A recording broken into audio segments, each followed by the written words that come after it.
नमस्कार, आपके साथ मैं हूं शुभांकर मिश्रा और आप देख रहे हैं एनडीटीवी। देखिए, वैसे तो ये लाइन आपको जुलाई के महीने में रात 8 बजे सुनाई पड़ती, जब ढेर सारे सवालों की बौछार करते हुए हम एनडीटीवी पर आते हैं। लेकिन जब से ये खबर आई है, तब से हमारे ऊपर इस सवालों की बौछार है। बहुत सारे सवाल आ रहे हैं कि सर एनडीटीवी क्यों, क्या जरूरत थी, सब कुछ अच्छा तो चल रहा था। आपके पॉडकास्ट के माध्यम से हम देश दुनिया के लोगों को सुन रहे थे, आपके एक्सप्लेनर के माध्यम से आम जनता की आवाज सरकार के कान तक पहुंच रही थी, आपका खुद का डिजिटल चैनल था, फिर क्या जरूरत थी? क्या आप भी गोदी मीडिया बन जाएंगे? क्या आप अब अपना यूट्यूब बंद कर देंगे? क्या वो पॉडकास्ट, वो एक्सप्लेनर नहीं आएंगे? आप तो अपनी दुनिया के राजा बन गए थे, फिर वापस आपको जाने की जरूरत क्या है? इन सारे सवालों के हम आपको जवाब देंगे। लेकिन हाँ, ये सच है कि हमने एनडीटीवी ज्वाइन कर लिया है और सलाहकार संपादक के तौर पर अब एनडीटीवी में भूमिका नजर आएगी। लेकिन आज इस मौके पर आपके सवालों का जवाब दें उससे पहले हम आपको शुक्रिया अदा करना चाहेंगे, क्योंकि ये सिर्फ मेरी व्यक्तिगत उपलब्धि नहीं है, ये आपके उस विश्वास की जीत है जो आपने मुझ पर दिखाया था। 2023 में जब मैंने आज तक छोड़ा था तो आपके भरोसे पर छोड़ा था। उस दौर में शायद ही किसी ने सोचा होगा कि मैं अपनी खुद की कंपनी खड़ा करूंगा, 4-5 मेरे डिजिटल चैनल होंगे, 50 के आसपास एम्प्लॉयज जो हैं वो मेरे नीचे काम करेंगे, मैं इस देश में हर ज्वलंत मुद्दे पर आपकी आवाज बनूंगा, हर खबर को हमारी देश सुनेगा और फिर टीवी पर संपादक के तौर पर वापसी होगी। 2 साल पहले मैंने आपसे वादा किया था कि अगर आप साथ देंगे तो निराश नहीं करूंगा, और आपने साथ दिया, मजबूती से दिया। वो दौर पत्रकारिता का जब लोगों का भरोसा डगमगा रहा था, लोग ये मान रहे थे कि भाई साहब, बड़ा पत्रकार वही होता है जो या तो सत्ता पक्ष के करीब हो या विपक्ष का झंडा बरदार बन जाए। लेकिन उस दौर में भी हम दोनों के साथ नजर आए, हमने निष्पक्षता का जोखिम भरा रास्ता चुना और उस रास्ते पर आप हमारे साथ थे, इसलिए हम मजबूती से खड़े रहे। हमारे संस्थान में हमने 1 रुपया किसी राजनेता का नहीं लिया। हमारे संस्थान में हमने कभी भी आपकी आवाज से समझौता नहीं किया। ना हम डरे, ना हम झुके, ना किसी का एजेंडा चलाया, और अगर किसी ने हमारे ऊपर भी ट्रोलिंग करवाई तो हमने उसका भी मजबूती से सामना किया। ये सब कुछ इसलिए संभव था क्योंकि हम ये बात जानते थे कि आप हमारे साथ हैं। हम ये जानते थे कि आपके दिल में हम हैं, और यही वजह थी कि चाहे पक्ष हो या विपक्ष हो, दोनों नेताओं ने हमारे मंच को सहारा बनाया अपनी अपनी बात को पहुंचाने। विपक्ष से चाहे अखिलेश यादव जी हो, दिल्ली के चुनाव में अरविंद केजरीवाल जी हो, पप्पू यादव जी हो, चंद्रशेखर आजाद जैसे नेता हो, सबसे हमने तीखे सवाल पूछे। और वैसे ही सत्ता पक्ष से चाहे नितिन गडकरी जी हो या फिर मध्य प्रदेश के मुख्यमंत्री मोहन यादव जी, उत्तराखंड के पुष्कर धामी जी, ऐसे कई मुख्यमंत्रियों, दिल्ली के चुनाव में दिल्ली के सभी सांसदों को साथ बिठाकर जनता की आवाज को उनके समक्ष रखा। हर मौके पर हमने जनता को एक माध्यम बनाया सरकार तक आवाज पहुंचाने का। हम जानते थे, हमने हर पॉडकास्ट से पहले आपसे अपील की कि आप सवाल बताइए, और आप जो सवाल हमें देते थे वो सवाल हम नेताओं से या जो भी कलाकार या जो अभिनेता, नेता, खिलाड़ी आते थे पूछते थे। तो हमने आपके साथ मिलकर एक रिश्ता बनाया और वो रिश्ता बड़ा मजबूती से चला। ये आपका विश्वास था जिसने मौका दिया, और मैं आज इस बात को खुले मन से स्वीकार कर रहा हूं कि वो जो रिश्ता हमारे आपके बीच में शुरू हुआ था, उसी की वजह से आज टीवी चैनलों ने हमें बुलाना शुरू किया, और उसके बाद हमारी शर्तों पर अब हम एक बड़े चैनल के साथ जुड़कर सलाहकार संपादक के तौर पर अपनी सेवाओं को देंगे, जहां हम आप ही की बात उठाएंगे। वो सवाल जो आप पूछ रहे हैं कि क्या गोदी मीडिया बन जाएंगे, क्या आप छोड़ देंगे, उन सवालों के जवाब पर जाने से पहले मैं एक बात आज कहना चाहता हूं इस मौके का फायदा उठाकर, कि मेरी कहानी मेहनत, हिम्मत और असफलताओं से सीखने की कहानी थी। हम छोटे शहर के लोग हैं। मैं छोटा शहर गोंडा से नोएडा आया था, और जब मैंने आज तक छोड़ा था तब भी ये बात मैंने कही थी कि छोटे शहर के लड़कों के सपने बहुत बड़े होते हैं। कुछ भी नहीं था हमारे पास, कुछ भी नहीं था। मैं जब नोएडा आया था, इंडिया न्यूज़ मेरा पहला चैनल था, और वहाँ पर सैलरी भी नहीं मिलती थी। ट्रेनी एंकर कहकर वहाँ पर लंबे समय तक मजाक उड़ाया गया। लोग कहते थे इस कमरे से बाहर नहीं निकल पाओगे, लेकिन सपने बड़े थे। वहां से निकलकर मैं जी गया, जी से निकलकर मैं TV9 गया, और फिर आज तक पहुंचा। और हर चैनल में मेरी अलग अलग परेशानियां थी। मुझे कहीं लगता था कि मौका नहीं मिला, कहीं ब्रांड नहीं मिला। आज तक में दोनों चीजें मिली, लेकिन फिर मुझे लगा कि जिस जोश, जिस ऊर्जा के साथ मैं काम करना चाहता हूं, क्या उतने अवसर मेरे लिए हैं? वो अपनी जगह सही थे कि आपकी उम्र कम है, यहाँ पर ऑलरेडी बहुत सीनियर लोग हैं, लेकिन मुझे लगता था कि मुझे मिले हुए अवसर मेरी प्रतिभा के साथ न्याय नहीं कर रहे। और मैं कभी भी उन लोगों में नहीं रहा जिन्होंने शिकायतें करके या किलस कर जिंदगी बर्बाद। जब हमने आज तक को छोड़ने का फैसला किया था उस वक्त वो जीवन का एक बहुत कठिन फैसला था। बहुत सारे सहयोगियों ने उस दौर में भी कहा था कि शुभांकर अगर तुम कामयाब हो गए तो ये मिसाल के तौर पर जाएगा कि सारी दुनिया से कहा जाएगा देखो उसने किया तुमने कर लिया। लेकिन याद रखना अगर तुम असफल हो गए तो यही सारी दुनिया तुम पर तंज कसेगी और जिंदगी में कभी टीवी पर लौट नहीं पाओगे। लोग कहते थे कि तुम्हारा उदाहरण दिया जाएगा कि देखो एक आदमी को कम उम्र में इतना सब कुछ मिल गया, उसका दिमाग खराब हो गया। लेकिन उस वक्त भी हम ये जानते थे कि अगर हम ईमानदारी से मेहनत करेंगे, निष्पक्षता से जनता की आवाज उठाएंगे तो इस देश में जनता का प्यार जो है वो पीआर बन जाता है और जिसके साथ भी जनता खड़ी हो जाती है उसको कोई कुछ कर नहीं पाता। उस दौर में भी बहुत सारे लोगों ने आरोप लगाया था, बहुत सारी बातें उड़ाई गई थी, बट उन बातों से अलग हटकर हम आपके साथ मिलकर काम करते रहे। सच कहें तो उस दौर में भी परिवार ने भी साथ नहीं दिया था। मैंने उस वीडियो में कहा भी था कि मेरे पिताजी और परिवार के लोग इस बात को लेकर चिंतित थे कि भैया आज तक छोड़ दोगे तो शादी ब्याह नहीं होगा। वो वीडियो में पड़ा है। हमारे अपने पिताजी ने हमसे कह दिया कि यार एक काम करो यार, शादी ब्याह कर लो, उसके बाद नौकरी छोड़ना, क्योंकि आज तक छोड़ दोगे रिश्ता नहीं आएगा। वैसे पिताजी की वो बात सही थी कि शादी नहीं हुई, अभी भी नहीं हुई, लेकिन इसलिए नहीं हुई कि कोई अपनी बिटिया लाकर नहीं दे गया, इसलिए नहीं हुई क्योंकि हम दिन रात काम करते रह गए, समय नहीं मिला जीवन के बारे में सोचने का। बीते 2 सालों में हमने छुट्टियां नहीं ली, दिन रात हम काम करते रहे, बिना ठहरे बिना रुके अलग अलग काम करते रहे। छोटी सी टीम हमारी थी, लेकिन उस छोटी सी टीम में हम पॉडकास्ट की दुनिया में टॉप 3 में थे, हम एक्सप्लेनर की दुनिया में टॉप 3 में थे, हम स्पोर्ट्स में नंबर 1 निरंतर बरकरार रहे। व्यूवरशिप के ओवरऑल मामले में हमारे आसपास कोई नहीं रहा। यह आपकी ताकत का नतीजा था, ये हमारी मेहनत थी, लेकिन उसके साथ आपका भरोसा, आपकी ताकत थी। और इस हुआ, और जब मैं सफल हुआ तो हजारों युवा पत्रकारों को इस बात का यकीन हुआ कि संस्थान अगर मौका ना भी दे तो भी ईमानदारी, निष्पक्षता और लगन से अपनी दुनिया बनाई जा सकती है। हमने हर दिन कुछ नया सीखा और आज जो कुछ हमने हासिल किया है वो उस मेहनत का असर है, समर्पण का असर है और इन सब से आगे बढ़कर आपके विश्वास का असर है। अब आते हैं आपके सबसे बड़े सवाल कि एनडीटीवी क्यों, और क्या आपका चैनल जो है वो बंद हो जाएगा। वो जो सवाल आपके मन में है कि भाई जब डिजिटल चैनल के आप खुद मालिक थे तो फिर इस कदम की जरूरत क्या थी जब देश आपको ऑलरेडी सुन रहा था। तो इसका जवाब मेरे पुराने वीडियो में भी है। जब मैंने आज तक छोड़ा था, मैंने हमेशा ये बात कही है कि आप अपने काम से प्यार कीजिए। मैंने हमेशा कहा है संस्थान मायने नहीं रखता अगर आप काम से मोहब्बत करते हैं।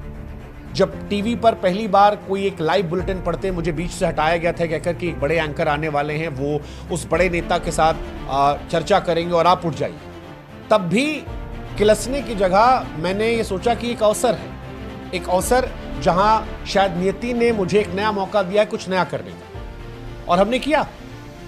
मुझे उस वक्त ये एहसास हो गया था कि आप 24 घंटे टीवी पर खबर नहीं पढ़ सकते। आज तो चलो बॉस से कहने पर हटा दिया गया, और वहां से हमने डिजिटल सफर की शुरुआत की। वो डिजिटल सफर जिसका शुरुआत में 2019-20 में लोगों ने मजाक उड़ाया, लेकिन आज देश के तमाम टीवी संस्थान हैं वो उसी फॉर्मेट को जो 2019-20 में हम कर रहे थे आज अपने यहाँ पर अप्लाई कर रहे हैं, और उसके लिए अच्छी खासी उनके पास टीम है। आप देखिए आज तमाम टीवी चैनलों के इंस्टाग्राम, तमाम टीवी चैनलों के शॉर्ट्स, तमाम टीवी चैनलों के शॉर्ट फॉर्मेट वीडियोस, आपको हमारी 2019-20 की उसमें छवि नजर आएगी। वो मोटिवेशनल कोट्स जो हमने शुरुआत की थी, आज तमाम प्राइम टाइम शोज में देश के बड़े बड़े एंकरों ने उसे शामिल कर रखा है। उस वक्त हमारा मजाक उड़ाया गया था, जब टीवी हमने छोड़ा था तब भी मजाक उड़ाया गया था, और अब जब हम जा रहे हैं तब भी सवाल है। लेकिन इस बार जब हम टीवी जा रहे हैं तो हम आपको यह स्पष्ट कर दें कि हम डिजिटल छोड़कर नहीं जा रहे हैं। आज टीवी और डिजिटल की दीवारें धुंधली पड़ चुकी हैं। जो संस्थान हमारा है ये यूं ही चलता रहेगा, जो पॉडकास्ट आप हमारे देखते हैं वो यूं ही आते रहेंगे, जो एक्सप्लेनर के माध्यम से हम आपकी आवाज उठाते हैं वो और धारदार होकर और ज्यादा तीखा होकर आपको भविष्य में मिलते रहेंगे। वो स्पोर्ट्स के वीडियोस जो आते हैं वो सारे ऐसे ही चलते रहेंगे। जो कुछ चल रहा है, जो हमारा आपका रिश्ता है, ये यूं ही चलता रहेगा, इसमें कोई बदलाव नहीं होगा। बस इसमें एक जुड़ाव होगा टीवी का, और वो इसलिए क्योंकि आज टीवी और डिजिटल की दीवारें धुंधली, जैसा मैंने कहा, और अब आज के दौर में उसी पत्रकार का इंपैक्ट जमाने पर होगा जो दोनों मॉडल को साथ लेकर चलेगा। अब सवाल हुआ कि एनडीटीवी ही क्यों ज्वाइन किया।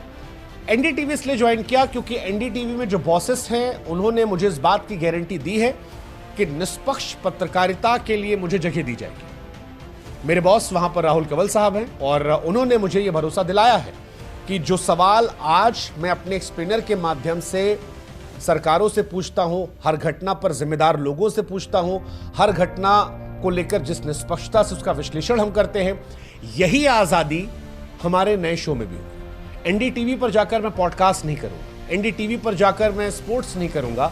एनडीटीवी पर 1 घंटे का प्रोग्राम होगा जो रात को 8 से 9 आएगा। इस शो का नाम क्या होगा यह आपको कुछ समय पता लग जाएगा, लेकिन इतना मैं जरूर आपको बता सकता हूं अपने नए शो के बारे में कि इस देश में आम जनता को दिमाग में रखकर यह कदम उठाया गया है, हिंदी पट्टी के लोगों को दिमाग में रखते हुए कदम उठाया गया है। और यह शो वो होगा जहां पर सिस्टम को चुनौती दी जाएगी, आवाज को मंच दी जाएगी, राष्ट्रीय विमर्श से जो खबरें गायब रहती हैं आम लोगों की, जो शायद टीआरपी का हिस्सा नहीं होती हैं, उनको भी इस शो में जगह दी जाएगी। ये शो सिर्फ एक टीवी प्रोग्राम नहीं होगा, एक निडर जहां पर ग्राउंड जीरो को प्राथमिकता दी जाएगी और भारत की आत्मा से जुड़ी पत्रकारिता का यह प्रतीक होगा। यह शो भारत को उस भारत से जोड़ेगा जो शहरों की चमक दमक से परे होगा, गांवों कस्बों खेतों में बसता होगा, उनकी आवाजों को ही पहुंचाएगा।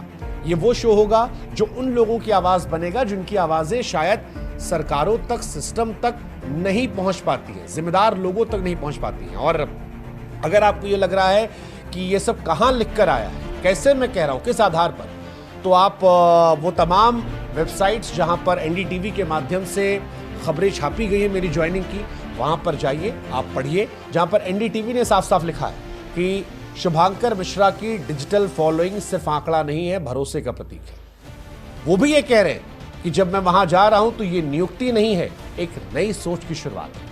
ये उस पत्रकारिता की ओर इशारा करती है जो सवालों से नहीं डरती है, जो करोड़ों दिलों की भाषा बोलती है। और इसीलिए हम भी आपसे कह रहे हैं कि जो हम शो लाएंगे वो उस सोच को हकीकत में बदलेगा जहां पर हम ये मानेंगे कि एक आम इंसान की आवाज भी अब टीवी के माध्यम से वहां तक पहुंचाई जा सकती है जो जिम्मेदार है। आपने जो साथ दिया वो शायद मुझे हमेशा वो हौसला देगा कि जीवन में मैं कभी समझौता ना करूं। वो ऊर्जा जो काम को लेकर पैशन के हमारे साथ थी, उसमें आपकी ताकत, मेरा अनुभव, मुझे लगता है कि अब आने वाले दौर में एक नई क्रांति की शुरुआत करेगा। ये हिंदी पत्रकारिता की शायद एक नई सुबह होगी। ये शो न सिर्फ खबरों को दिखाएगा बल्कि सवालों को उठाएगा जो पूछे जाने चाहिए।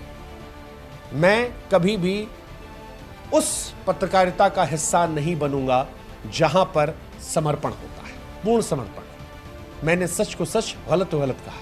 मेरी पत्रकारिता के मायने हमेशा से रहे हैं कि आप दोनों पक्ष को बराबर अवसर दें, दोनों पक्ष की आवाज को सामने रखें, दोनों पक्षों से संवाद रखें, जो जरूरी सवाल है वो पूछे जाए। जब विपक्ष का नेता हो तो वो सवाल पूछें जो सत्ता पक्ष पूछना था है, और जब सत्ता पक्ष हो तो वो सवाल पूछे जो देश की जनता और विपक्ष पूछना था। ये मेरी नजर में पत्रकारिता का एक तरीका रहा है जहां पर सच को सच और गलत तो गलत कहने की हिम्मत हो। मैं उन लोगों में से नहीं हूं जो ये मानते हैं कि पत्रकारिता में आपको साइड लेना जरूरी है। इस देश में जैसे आम इंसान के देखने का नजरिया होता है, खबरों को देखने का नजरिया हमेशा मेरा वही रहा है कि आप नीतियों का समर्थन कीजिए, नेताओं का नहीं। मैं उस पत्रकारिता से अपने आप को नहीं जोड़ पाता जहां पर एक तरफा समर्थन या एक तरफा विरोध होता है। मैंने हमेशा अपने आप से उस तरह की पत्रकारिता से अपने आप को अलग किया है और शायद यही देखकर आप लोगों ने मुझे पसंद किया है। और अभी भी जब ये टीवी का माध्यम आएगा तब भी यही अंदाज जो है ये आपको आगे मिलता जाएगा। हाँ, मेरी पैदाइश टीवी की दुनिया में हुई थी, लाइट कैमरा एक्शन मेरी पहली पेशेवर पहचान बनी थी, लेकिन मैं इस हकीकत से पूरी तरह से वाकिफ हूं कि मेरी असली पहचान जो देश दुनिया में, जो घर घर में मेरी पहुंच हुई, वो पहचान मुझे डिजिटल ने दी। डिजिटल ने मुझे वो आज़ादी दी जहां पर टाइम स्लॉट की पाबंदी नहीं थी, जहां पर बॉसेस के दिशा निर्देश नहीं थे, यहां पर हमारे आपके बीच में सीधा संवाद था और आपके बीच का लड़का इसी वजह से उठकर वहां पहुंचा जहां देश दुनिया के तमाम प्रतिष्ठित लोग मेरे छोटे दफ्तर में पहुंचे और हमने उनसे आपके सवाल पूछे। जनता के सवालों को सीधे उस व्यक्ति से हमने जोड़ दिया। और कोई भी पॉडकास्ट आप उठा लीजिए, हर व्यक्ति को लेकर जो सवाल आप पूछना थे वो हमने पूछा। हमने अपने आप को सिर्फ एक मीडिएटर के तौर पर रखा। हमने इस बात का एहसास शुरू से रखा था कि आप इंपॉर्टेंट हैं, हम इंपॉर्टेंट नहीं हैं। हम खबरें आपके लिए बनाते हैं, आपके हक की बात करते हैं। कई बार हमने विरोध सा, बहुत सारे लोगों की ट्रोल आर्मी हमारे पीछे पड़ी, लेकिन आम लोगों की आवाज हमने नहीं छोड़ी और यही सिलसिला आगे भी जारी रहेगा। यहां भी हम सवाल पूछेंगे, जवाब मांगेंगे और वो सब कुछ कहेंगे जो एक पत्रकार के तौर पर कहना चाहिए, एक नागरिक के तौर पर समझना चाहिए। और इस बात को आप भी समझेंगे कि टीवी की पहुंच सत्ता के गलियारों तक है, डिजिटल आम आदमी सीधे जुड़ा हुआ है। लेकिन मेरा यह सोचना था कि अगर इन दोनों दुनियाओं को मिला दिया जाए तो क्या कमाल हो सकता है, और बिल्कुल हो सकता है। अगर डिजिटल और टीवी को मिलाकर एक मजबूत ताकत के तौर पर पत्रकारिता की जाए तो हम और आप आम लोगों के लिए एक आंदोलन खड़ा कर सकते हैं। एक ऐसी पत्रकारिता की शुरुआत कर सकते हैं जो जनता के लिए, जनता के साथ, जनता की भाषा में। मैं डिजिटल को छोड़ नहीं रहा, बल्कि टीवी को डिजिटल की आत्मा से जोड़ रहा हूं। मेरे पॉडकास्ट, मेरे एक्सप्लेनर, मेरे स्पोर्ट्स वीडियोस और जो कुछ किस्से कहानियां हम कर रहे थे, वो जैसे आ रहे थे उस रफ्तार से 4 गुना रफ्तार बढ़कर ही आएंगे, घटकर नहीं आएंगे। हाँ, टीवी को अपनी जिंदगी में जो हमारा अपना सोने का, खेलने का या मी टाइम होता था, उसमें से 1-2 घंटा निकालकर हम दें। और मैं आपको उस 1-2 घंटे को लेकर भी कह दूं कि वो जो पत्रकारिता टीवी पर की जाएगी वो आराम के लिए या पैसा कमाने के लिए नहीं है, केवल नाम कमाने के लिए नहीं है। ये बात आप याद रखिएगा। पैसा ही कमाना होता तो डिजिटल में बहुत पैसा है। टीवी पर लौटने का मकसद है टीवी की ताकत को पहचानना, एक संस्था के तौर पर वो जो ज़्यादा एक्सेसिबिलिटी मिलती है उसे समझना और उसके तहत जनता को और मजबूती से रिप्रेजेंट करना। पहले भी मकसद सवाल पूछना था, जवाब मांगना था, और अभी भी रहेगा। कोशिश रहेगी कि पत्रकारिता के भरोसे को फिर से बनाया जाए। अगर आपका साथ रहा तो एक नए दौर की हम शुरुआत करेंगे जहां पर टीवी पर फिर से भरोसा जगेगा। लोग फिर से टीवी को सच की आवाज के रूप में देखेंगे। पॉडकास्ट के तौर पर जो सच्ची गहरी बहस होती थी वो अभी भी चलती रहेगी, लेकिन टीवी के माध्यम से जनता की आवाज को और मजबूत किया जाएगा, जनता के सवालों को और ताकत के साथ पूछा जाएगा और जज्बा जुनून जो है बढ़ाया जाएगा। और बिना पक्ष बिना विपक्ष देखे कॉमन मैन को जो रिप्रेजेंट करने का सिलसिला हमने 2-2.5 साल पहले शुरू किया था, उससे उसी रफ्तार से बढ़ाया जाएगा। हमें आपको समझना पड़ेगा कि बदलाव जब भी आता है तब सवाल उठते हैं, लेकिन इन सवालों के बीच हमें एक बार फिर आपके भरोसे की जरूरत है, क्योंकि बिना आपके ये संभव नहीं हो सकता। इसीलिए हम चाहते हैं कि जैसा भरोसा डिजिटल पर आपने दिया है, जब भी टीवी के माध्यम से हमारी शुरुआत होगी तब आप फिर हमारा साथ देंगे, क्योंकि ये कहानी सिर्फ मेरी कहानी नहीं है। ये कहानी हर उस युवा की कहानी रही जो अपने सपनों को सच करने की हिम्मत रखता है। ये कहानी हर उस देश के व्यक्ति की रही जो चाहता है कि सत्ता के शीर्ष लोगों तक उसकी आवाज पहुंच जाए। वो भले नहीं पहुंच पाया, लेकिन उसके सवाल पहुंच जाएं। ये उस जनता की कहानी है जो सच सुनना चाहती है, सवाल पूछना चाहती है, बदलाव चाहती है। और एनडीटीवी के साथ मेरा ये सफर उसी नई पत्रकारिता की शुरुआत होगा, एक ऐसी पत्रकारिता जो निडर होगी, निष्पक्ष होगी और सबसे बढ़कर आप जनता की। इसलिए आपके साथ, आपके लिए और आपके सवालों को लेकर जब भी मैं इस नए अध्याय की शुरुआत करूंगा, मुझे आपका इंतजार टीवी पर भी रहेगा। आइए मिलकर पत्रकारिता को उसका असली मकसद फिर से याद दिलाएं और एक नया भारत बनाएं जहां पर हर आवाज सुनी जाए, हर सवाल का जवाब। नमस्कार, आपके अपने शुभांकर की आवाज को उम्मीद करता हूं एक बार आप फिर सुनेंगे। आपका विश्वास हमें मिलेगा, आपका साथ मिलेगा, और अगर आपका ये साथ मिला तो हम नए आयाम को हासिल करेंगे, एक नए दौर की शुरुआत करेंगे। याद रखिएगा, जुलाई का महीना है, अभी वक्त है, जब भी होगा आप तक जानकारियां पहुंचा दी जाएंगी। फिलहाल के लिए इतना ही, बाकी अफवाहों से बचें। टीवी जोड़ा गया है, डिजिटल छोड़ा नहीं गया है। सार इतना सही है, जैसा अंदाज यहां है यही वे बाकी वहां भी मिलेगी। जय हिंद, जय भारत।